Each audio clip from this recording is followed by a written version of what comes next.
welcome back again to my channel. This is Iwana Vlogs. For this video dahil may i-share lang ako sa inyo na first time ko na experience to, no, na naiyak ako sa inis. Alam mo yun? Kasi kanina 'di ba OT ako. So around 3 o'clock dumating sila. So pagdating nila, kinuha ko yung bata, hinugasan ko ng kamay, pinalitan ko ng damit. Then pagkatapos nun, antok na yung alaga ko. So tinatulog ko na. Hindi natulog na nga. So ako, hindi pa ako tapos manupi.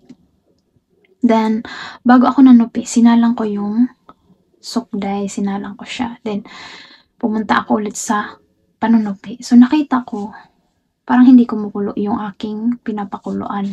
So, hinaan pala ng apoy ni amo. So, pumunta ako dun. Nilakasan ko ulit. So, paglabas ko, sinaway niya ako. Sabi niya sa akin, wag mong lakasan, mahina lang. Sumagot ako. Sabi ko, hindi ko ma-English Dapat, sabi ko ganyan, dapat kumulo. Dapat malakas yung apoy para kumulo siya ng kumulo kasi maraming tubig. Sabi ko ganyan. So, parang nakabusangot siya. Then, hindi na ako nagsalita kasi alam ko na inis siya din. Ang iniisip ko, alam mo yun, kasi before, may reklamo siya pala, hindi niya sinasabi sa akin, sa tatay niya sinasabi. So, kahit alam ko na paano gumawa ng soup, pinapaliwanagan pa rin ako ng lolo kasi daw, yung gawa ko na soup, hindi daw masarap. So, ngayon, kasi sabi ko, kasi wala na yung mga lolo't lola dito na kumakain, diba? Kami na lang. So, ang sabi ng dapat daw, tansyahin ko daw yung dami ng soup. Dapat daw hindi marami at hindi rin konti. Sabi ganyan, tansyahin ko daw. So, sabi ko sa lolo, 'di ba pag nagsabaw tayo ng soup, kung gaano karami yung mga gulay na nilagay doon, cover kung gaano kadami yung laman, cover yung tubig. Kumbaga, tamang-tama lang na makover yung mga laman ng tubig. So, sabi ko ganyan, sinagot ko yung lolo. Sabi niya, kung marami pa rin tubig, sabi niya, i-boil mo nang i-boil. Sabi niya ganun. So, kailangan malakas yung apoy talaga. Yun yung nakasanayan namin. Kasi once na sinasalang namin siya sa rice cooker, tapos sinasalang ulit sa kalan. Then, paboil siya ng paboil, malakas yung apoy para yung sabaw ay maging medyo sticky, ganyan. Then, ayun na nga, parang nainis ako pa, napikon ako kasi nga, gusto niya mahina lang. Pag mahina lang kasi yung apoy ang tubig, plain pa din. Parang tubig pa rin siya. Then, alam mo yun, sabi ko, bumabalik yung na, nagre-reklamo pala siya, yung ganyan ba. Then, parang napipikon ako. Then, habang tinitingnan ko siya, di ba nakabusangot siya, chine-check niya yung rice cooker. Then, yung rice cooker na din na yun, may issue din kami doon kasi yung rice cooker na yan, kahit bagong bili nila, may damage na. Kumbaga, yung paligid ng, di ba yung rice cooker, may nilalagay tayo ng kalderong ganyan.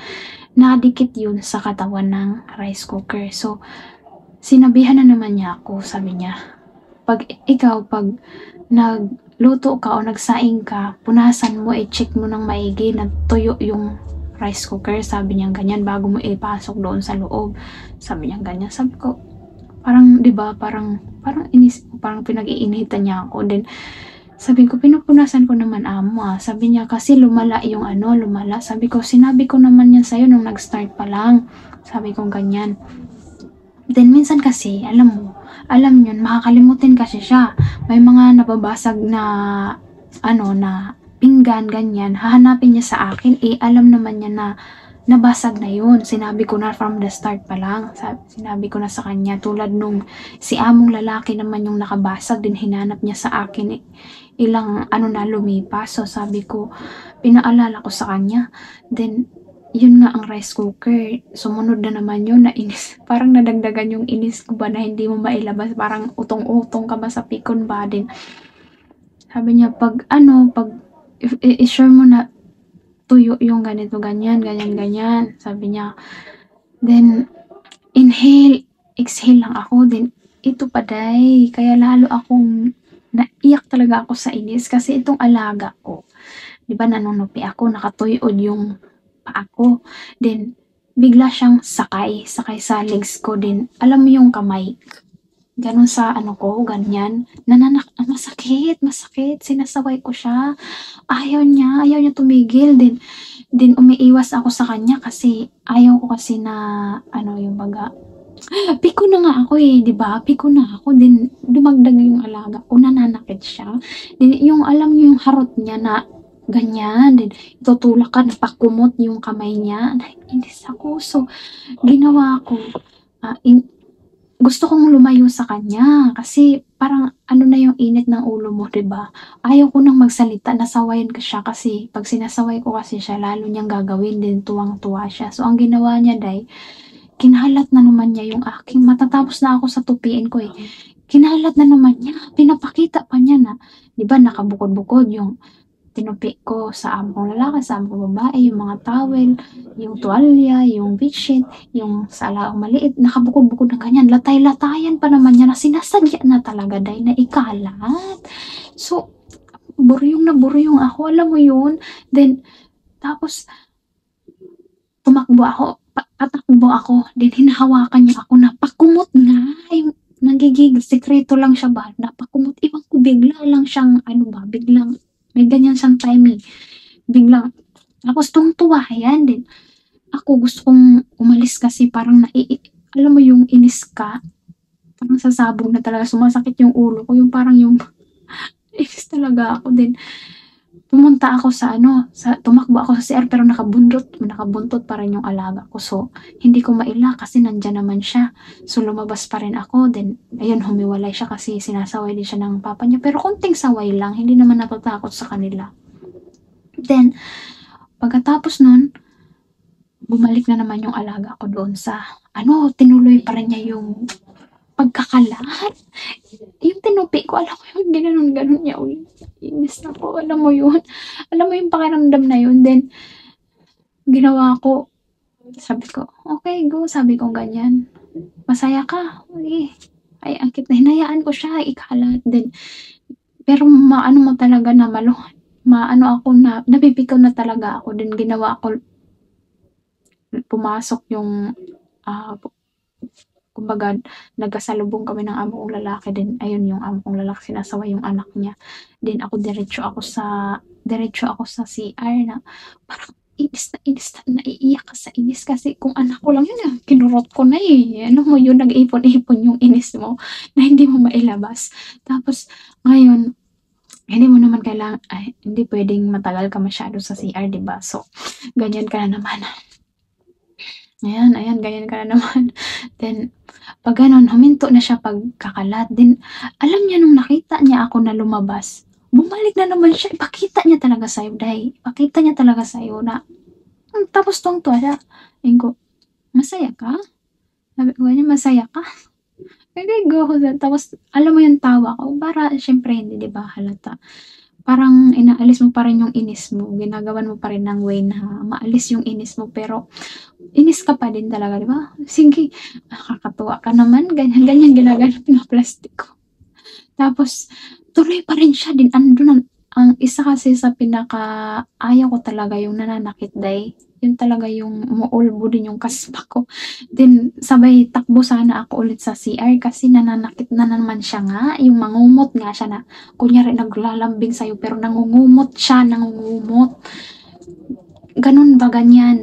Kunyari patulak tapos ganyan yung kamay niya. So, patakbo ako, bitbit ko yung isang uniform ng alaga ko na may ano pa siya, may mancha ba. Sabay takbo ako sa ano, sa CR sana, sas nandun yung amo kong babae. So, biglang transform yung mukha mo. Kailangan hindi halata na naiinis ka. So, nakapalusot ako. Kasi bigla akong nagulat, nasa CR pala siya. So, sabi ko, kailangan tong tanggalin, no? Sabi ko ganyan. Then, ay, oo, ganyan. So, yung aking utak, hindi na-focus dun sa piko na nabalik sa ibang bagay. So, tinanggal ko muna yung kinusot-kusot ko, ganyan, kinusot-kusot ko. Then, ayun na nga, hindi ko talaga maintindihan yung feeling na yun. Then, Ay buti na lang dahil lumabas na sila 'no, palabas na yun sila mag-ama, sinama yung maliit na ano, may time talaga na gano'n dahil kaya alam niyo meron akong isang subscriber na nag-break siya to 1 month and 3 weeks lang siya. So, ngayon nagtanong siya sa akin, sabi niya sa akin, "Day makakabalik pa ba ako day?" Gusto niya ulit mag-ano, mag-apply. Naku po, Diyos ko po. Yan ang sinasabi ko sa inyo, meron talagang hindi talaga maiiwasan yung mga ganitong moment day. Ang tips ko sa inyo 'no, huwag kayong magdedesisyon na nasa rurok kayo ng kalungkutan or disappointment, mga ganitong ano ba, pakiramdam, huwag kayo dire-diretso mag-ano, magdesisyon kasi 'di ba? So sabi sabi niya kasi ang amo daw niya ay selosa, sinisigawan siya sa labas, din yung alaga niya naiinis din daw siya kasi alam mo yun nagsusumbong sa nanay niya na masakit daw akong magsuklay. So, naku day pagdating sa bata lalo na 'pag panganay day, ganyan talaga day. Ay naku day, ay naku day. Kaya ang puhunan natin dito sa abroad day kung gusto natin tumagal, mahabang pasensya talaga day. Yan. So, si Inday, yun ang rason niya kaya siya umayaw agad. Then ang sabi ng amo niya, "Hindi ka na makakabalik dito kahit kailan." Sabi ganyan. So, nagtatanong siya sa akin, baka daw kasi pina-blacklist siya. Sabi ko naman, i-try mo lang kasi hindi naman din sila basta-basta makapagpa-blacklist ng helper 'pag wala kang masamang ginawa. Kasi tatanungin din 'yan ng immigration kung bakit mo ipapa-blacklist yung tao, 'di ba? Tatanungin din 'yan.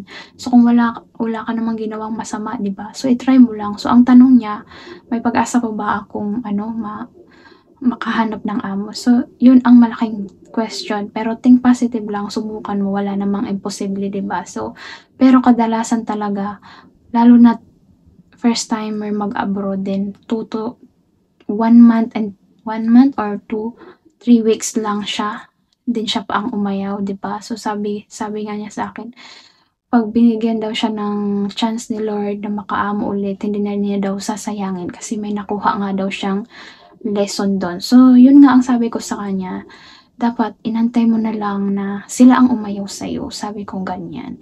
So, ang pagsisisi nasa huli nga, 'di ba? So, 'pag nandito kayo sa mga hindi talaga naiiwasan 'to, Day. Ayun, alam mo 'yun, basta hindi mo talaga ma-explain yung pakiramdam mo, pero kailangan mong iutong, kumbaga, iiyak mo kung kailangan mong ilabas, iiyak mo, okey lang 'yan. Then, magpunas na naman ulit, gano'n lang, Day. Para kung gusto natin tumagal ha, kung okey ka naman sa Pinas, wala namang problema kung umuwi ka o hindi. Mabubuhay ka naman sa Pinas. So, kung tulad ko, no choice, may pangarap tayong bahay, 'di ba? So, tiis, tiyaga, at mahabang-mahabang pasensya talaga guys. So, ayan lang for this video day. Kung nagustuhan mo ang video na 'to, don't forget to like and subscribe my channel. See you next vlog. Bye-bye!